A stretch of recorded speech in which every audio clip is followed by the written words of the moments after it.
All right, YouTube fans, we are changing fractions to decimals.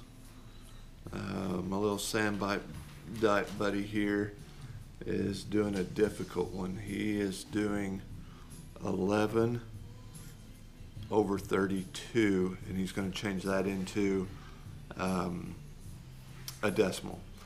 I'm going to do an example really quick just to kind of give you an idea of how to do it. I'll do a simple one real quick.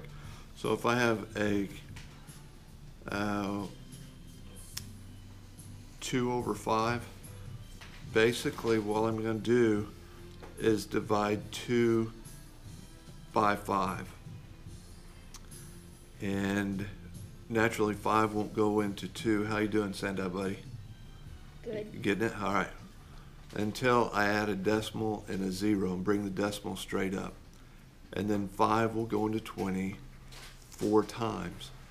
So 2/5 written as a decimal would be 0.4. Let's do one that would be a little bit more difficult possibly. Let's do an improper fraction, 7 over 2, and if we want to change that into a decimal, we're basically dividing the top by the bottom. How you doing, Sandai brother? Good. You getting it? All right. So 2 will go into 7 3 times, and 3 times 2 is 6, and I subtract and I get 1. And now 2 won't go into 1 until I add a decimal and a 0, and then just go ahead and take that decimal straight up and then bring the 0 down, and 2 will go into 10 5 times. So 7 over 2, an improper fraction, would go into a decimal 3.5 times.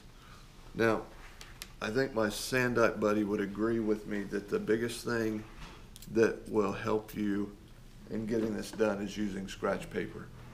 And that's especially when you get to ones that like he's doing right now. So I'm going to help him here. And all right, so what do we got, Sandite buddy? We got 11 over 32. And so we're just dividing the top by the bottom. So 11, 32. 32 won't go into 11 until I add a decimal and 0. Bring the decimal straight up. How many times do we say 32 go into 110? 3 times? Mm-hmm. All right.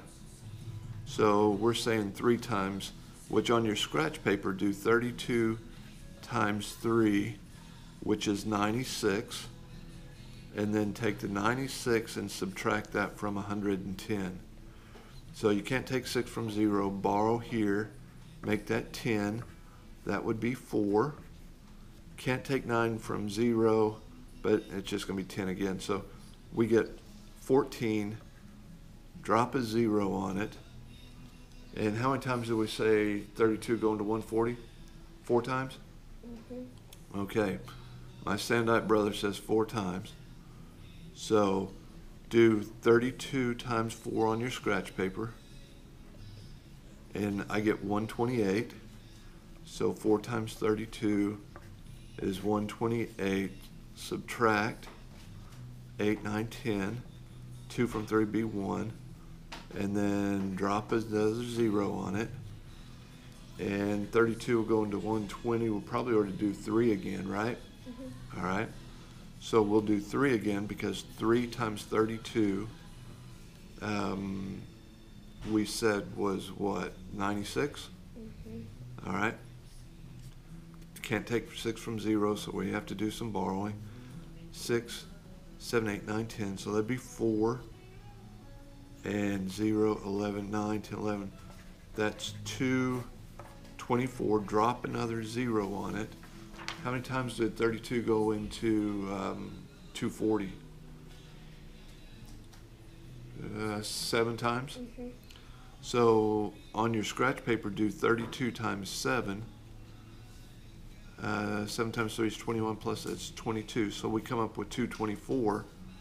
So let's do a 7 there, which is 224. Can't take 4 from 0. And we borrow 4 from 10. That's going to be 6 and 1. So we end up with 16. Now we're going to drop a 0 on it. And we end up with 160. Sandai brother, what do we come up with? How many times will 32 go into 160? 5 times? Mm-hmm. All right.